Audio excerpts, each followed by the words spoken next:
A story from Golden Tree, Brothers of Golden Tree. Narrated and written by Harper. The beautiful aromas of the Australian bush in summer mixed with the beautiful golden wattle of Golden Tree made a beautiful scene. The little red-necked wallaby joeys were having a great time jumping into the pond and playing catch with gum nuts when they heard a bell ringing inside Golden Tree. Sylvia the wombat came out from the kitchen and she said to the joeys, "Could you please come and help us set out the tables for tonight?" To the wombat's amazement, the joeys came charging straight past her. In the gardens of Gold Tree, all of the animals were getting ready for the feast. In the kitchens, the echidnas were cooking their famous kangaroo apple pie, while koalas were making their scrumptious eucalyptus dipping sauce. Tom and Martin the Possum brothers had a raft in the pond and were trying to land a fish for the feast. After they let the line out, they waited and waited until they felt a small tug on the line. The brothers pulled with all their strength. Splash! As the raft was capsized, sending the brothers hurtling into the water. Martin and Tom held the rod together while swimming backwards. Eventually they had gotten back up on the bank, with their prize sitting between them. After the platypuses had recovered the raft out of the lake, the feast began. Everyone who lived at Gold Tree were gathered for the feast of their head elder, Gruff the Wombat. The fish that Martin and Tom had caught was cooked and tasted delicious. During the feast, the joeys sang a song.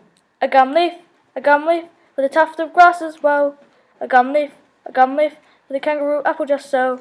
I see the koalas chewing those leaves and the kangaroo as well. Now we are all done with our feasting, now we have to go. Hooray! Yelled the crowds of animals at the tables. Also during the feast, Mr. Potteroo was doing magic tricks. Soon the daylight was beginning to darken and most of the little ones had been put to sleep. The adults were now sitting around a fire. "Who wants to tell a story?" said Gruff the Wombat. "We would," Martin and Tom answered. There was silence over the group as Martin began. Simeon the ringtail possum merchant trader had 2 sons, Martin and Tom. They would be going with him on the voyage. The ship was leaving the dock of their home village and wouldn't return for 2 seasons. "Hoist our sails," Simeon told Martin. The sails billowed from the wind and made the boat glide out of the canal onto the open sea. "Where are we going, Father?" Tom asked Simeon. "Well, we'll be going to a number of places on this voyage. We'll be sailing to the wallabies on the coast of their island, and also the echidnas on the coast of the mainland. There are a few others, but I can't remember. My old age must be getting to me. Ah, yes, we need to put this ship on course. Come on," said Simeon. "Which way do we need to go?" asked Tom. "From here, starboard 45 degrees. The boat turned and went on to the Wallaby Island. 6 days had passed after Simeon's boat had left port. That day Martin was climbing the mast to the crow's nest.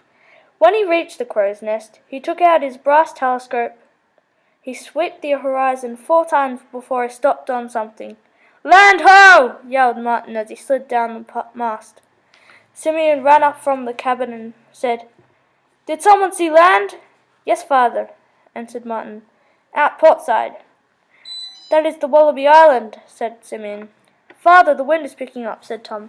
"Martin, please help me trim the sails. We'll make it to Wallaby Island by nightfall," ordered Simeon. As the boat glided along the briny of the deep blue, the island loomed closer and closer. "Drop anchor here and prepare to row a boat loaded with spices and pots to trade," Simeon ordered.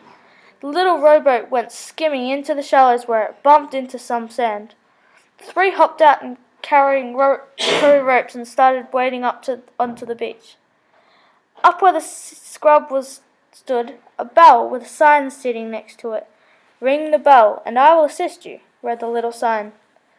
"I'll ring it," said Simeon. Ding-a-ding, the bell chimed.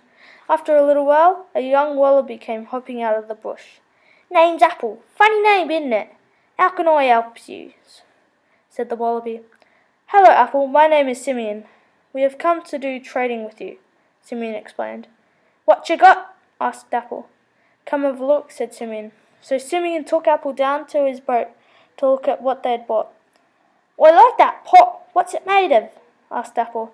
"That pot is made from an elder gum tree," explained Simeon.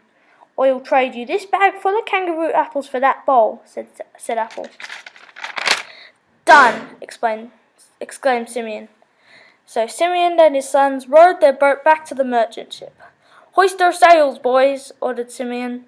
The little ship shot out of the cove of the little island. Father, which way do I turn the tiller? Asked Tom. Set her port 10 degrees, Tom, answered Simeon. The ship kept out on the briny where the waves were steeping bigger and bigger. We're in for a storm tonight, yelled Simeon over the raging sea. Crash! Split! Something struck the side of the boat. Martin came running up from the cabin. Father, we've struck some submerged rocks, and the ship is sinking, yelled Martin. Boom! Crash! The boat capsized, sending the three flying into the water. Groaned Martin as he lay on the beach. Tom, are you okay? As he ran over to Tom. Tom sat up. Where's Father? Said Tom. I don't know, answered Martin. The brothers stood up and walked into the scrub. Possibility is our father didn't make it to land, said Martin.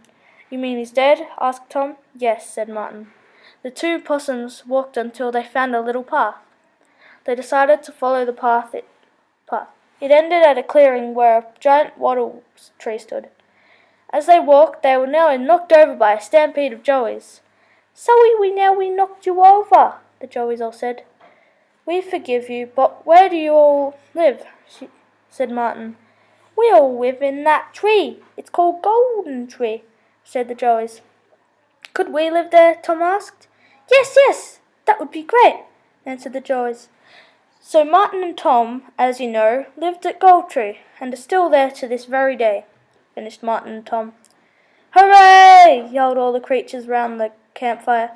That was a great story, exclaimed Gruff the Wombat. I think it's time for bed for all of us. The end.